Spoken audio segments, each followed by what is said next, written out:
Hello students, welcome to revision class of unit 6। तो students, इस unit में हम जो यूनिट पढ़ने वाले हैं उसका नाम है the government working towards society. So watch this video to take a overlook of this unit.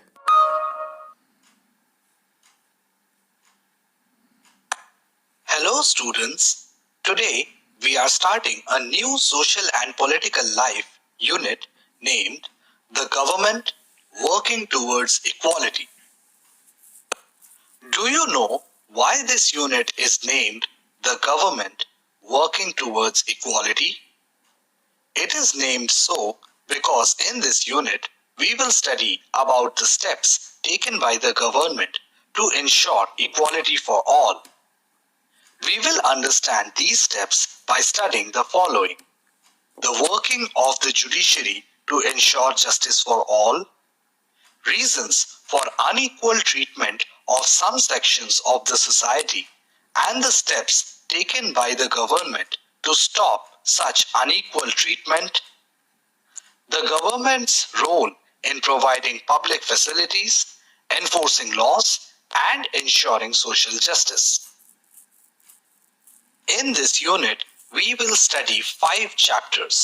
The first chapter is chapter 6, Understanding Our Criminal Justice System. The second chapter is chapter 7, Understanding Marginalization. The third chapter is chapter 8, Confronting Marginalization. The fourth chapter is chapter 9, Public Facilities. The fifth chapter is chapter 10, Law and Social Justice. To recap, here are the 5 chapters in this unit. Hello students, this is my friend Jamal. Around 2 months back, he shifted to a new city for work. He stayed temporarily with his friend. The society he stayed in had many apartments available for rent. Many of his friends quickly found for themselves in the same society. Jamal struggled for around 2-3 weeks but was unable to find an apartment for rent. He finally found a society named Sapna Palace where some of his colleagues had recently rented apartments. When he called up the concerned people to inquire about renting an apartment and revealed that he was single, they came up with some excuse not to rent him the apartment. The same thing happened when he personally visited them. Jamal soon realized that he wasn't finding any apartments because he was a bachelor, which is discrimination. He went to speak to the chairperson of the society. Sir, there are many apartments available for rent in this society. Many of my colleagues recently rented apartments here. I am not sure why people of this society are hesitant to rent me an apartment. I am sure it has something to do with the fact that I am a bachelor. You cannot discriminate against people like this as per the law. Of course not. Let me check with them and get back to you. The next morning, the police arrive at Jamal's place. Sapna Palace has filed an FIR against you for your unruly behavior in the society. Jamal is shocked to hear this. The court hearing date arrives. Jamal's lawyer defends him by telling the court how Jamal had been denied an apartment for rent because he was a bachelor by the Housing Society of Sapna Palace. The lawyer who represented the Housing Society said, They had denied renting an apartment to Jamal because they knew he would not be able to pay the rent. Jamal's lawyer argued, saying, Jamal is at a good position in a reputed company. Then how could the Housing Society decide that he would not be able to pay the rent? Then he called upon Jamal's work manager to testify the same. The case went on for 2 days. No one could prove that Jamal showed any unruly behavior in the society. After listening to Jamal and the people from the society, the judge took action against the housing society for discriminating against him. So this was the story of Jamal. Now here is a question for you. Do you think that the trial was fair? How did you decide that? To decide whether a trial is fair or not, let us look at the factors that make a fair trial. First, the trial should be held in an open court in public view. Second, the trial should be held in the presence of the accused, Jamal in this case. Third, a lawyer should be assigned to defend the accused if he or she is not able to afford one. According to Article 22, every person has the fundamental right to be defended by a lawyer. Fourth, the lawyers present their witnesses to support their clients' claims. In a fair trial, the lawyers are given the opportunity to cross-examine each other's witnesses. Fifth, the prosecution should take the responsibility to prove beyond reasonable doubt that the accused was guilty. And last, the judge's decision should be impartial, based on the evidence presented and in accordance with the law. By looking at these factors, we can say that Jamal got a fair trial. A trial is said to be fair if each key player involved in the process carries out their duties without any biases. It is the right of every citizen to get a fair trial. But do people get a fair trial every time?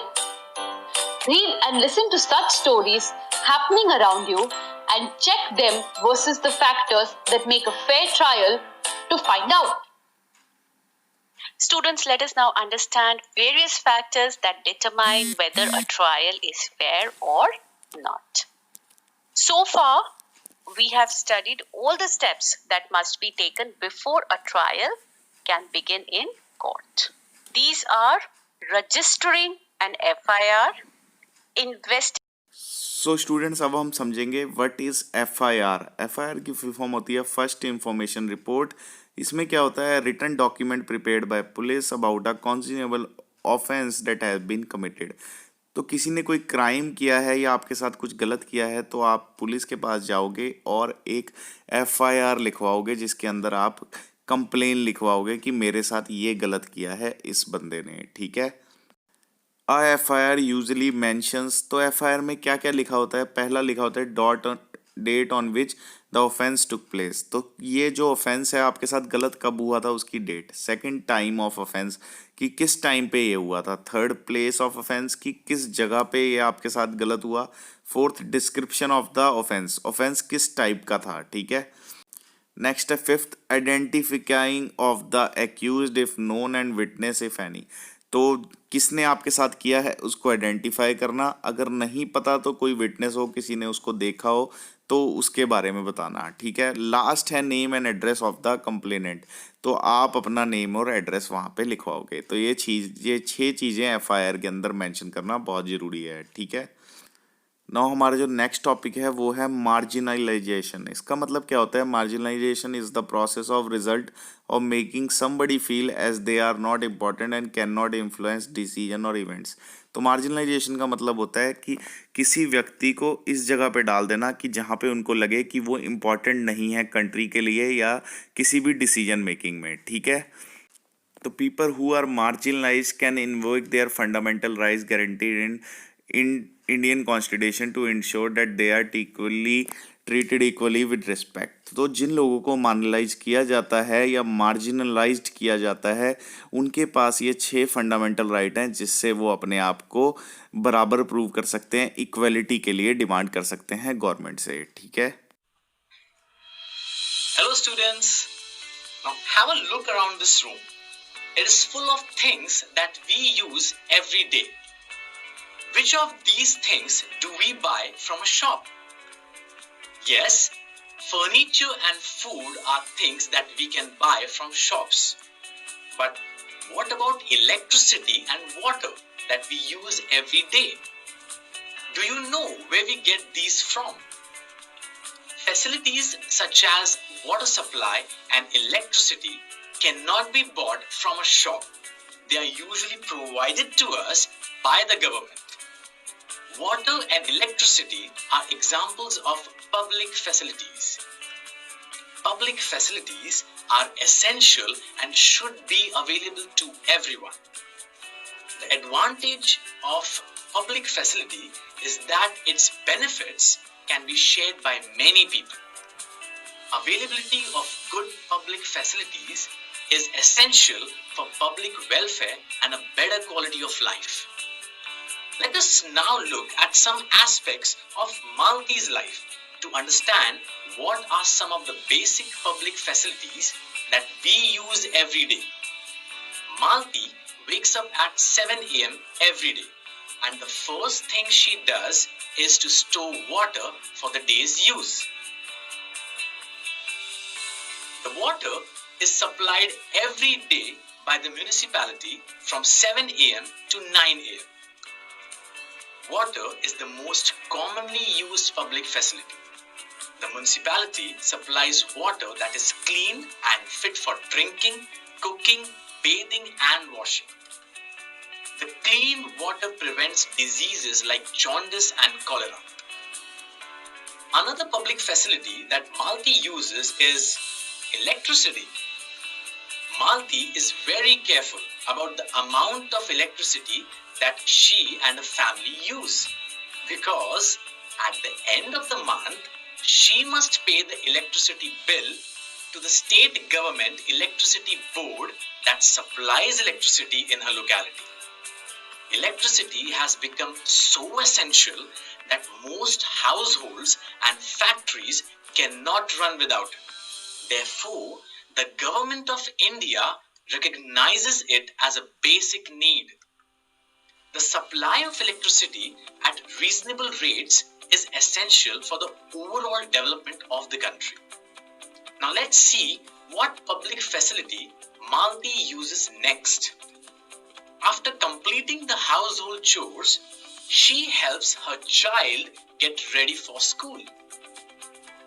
Her child studies in a government school in her neighborhood. Can you guess which public facility her child is using? Yes, it is education. Education can change the lives of people. Since independence, India has focused on improving its education sector. Under the Right to Education Act, the government is supposed to provide free and compulsory education to all children between the age of 6 to 14 years. After sending her child to school, Malti goes to work. She usually takes a public bus as it is much cheaper than private buses. This is yet another example of a public facility. Public transportation facilities include railways, bus services, and airways. These facilities help people travel from one place to another with ease. Bus and train services are priced at reasonable rates for everyone to use. Public transportation also helps check environmental pollution. Malti gets down at her stop. On her way to the office, she visits a public health center and collects some medicines she needs. Healthcare is another essential public facility provided to the citizens of a country. Public hospitals are run by the government to ensure basic health facilities to all. Consultation and basic medicines are free for all citizens. We saw some examples of public facilities that most of us use in our everyday lives. These facilities cater to some of our most basic needs. Malti's story highlights an important aspect of public facilities. Can you guess what that is? Well, the services that Malti used are usually provided by the government. Even though these facilities are very expensive, the government offers them at affordable prices. it allocates a part of its annual budget for providing these services to the citizens. In recent times, the government has started partnerships with private companies to provide certain public facilities like building schools, colleges, and hospitals, providing bottled water to government hospitals and trains and bus services. However, to make sure that public facilities remain affordable for all, providing these facilities remain primarily the responsibility of the government. So today, we learned that public facilities like water supply, healthcare, education, electricity, and transport are essential services that are available to everyone. The government is responsible for providing these services at affordable prices. And the last point, the availability of these facilities is essential for improved quality of life. Goodbye and happy learning. Bhopal gas tragedy. In this video, we are remembering the Bhopal gas tragedy, a horrific incident from the past that still haunts us today. The world's worst industrial tragedy took place in Bhopal on 2nd December 1984. Union Carbide, an American company, had a factory in the city in which it produced pesticides. At midnight, methyl isocyanate, a highly poisonous gas, started leaking from the Union Carbide plant. Within 3 days, more than 8,000 people were dead.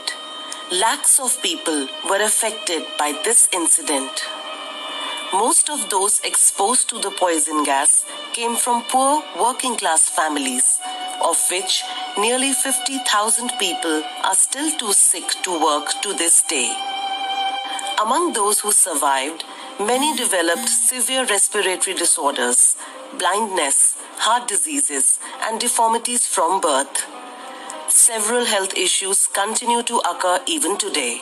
Union Carbide stopped its operations but left behind a lot of harmful chemicals. These chemicals have seeped into the ground and contaminated the water. Dow Chemical, the company who now owns the plant, refused to take responsibility for the cleanup. Many years have passed, but this tragedy still affects the lives of countless people living in Bhopal. They were not compensated enough by Union Carbide, which has led to protests even today. The tragedy forced the government to look into the safety measures being followed in factories on a regular basis. Despite the enforcement of these laws to protect people and the environment, we still hear about gas leaks happening in various parts of India. As a citizen, we should continue to advocate for stricter environmental laws and demand justice for those who were affected. Impact of Bhopal gas treasury. तो impact क्या हुआ इस भोपाल की gas treasury का? Around 8,000 people died with in 3 days and many were seriously injured. तो 8,000 लोग 3 दिन के अंदर ही मारे गए और बहुत सारे लोग बड़े सीरियसली इंजर्ड हुए इस बैड गैस की वजह से जो इन्वायरमेंट में फैल गई थी। ठीक है, the people were too sick to work. तो वो इतने सिक हो गए कि वो काम ही नहीं कर सकते थे। The survivors developed respiratory disorders. तो जो बच गए उनको भी सांस लेने की बहुत सारी प्रॉब्लम्स आने लग गई। ठीक है, इस ट्रेजरी का अभी भी इम्पैक्ट चल रहा है। Childrens of survivor are born with abnormalities. Abnormalities का मतलब होता है कि लूड़े लंगड़े पैदा होना या कुछ बॉडी डिफेक्ट होना। तो अभी भी लोग वहाँ पे बॉडी डिफेक्ट के साथ पैदा होते हैं। ठीक है, अभी तक उस ट्रेजरी का इफेक्ट है वहाँ पे।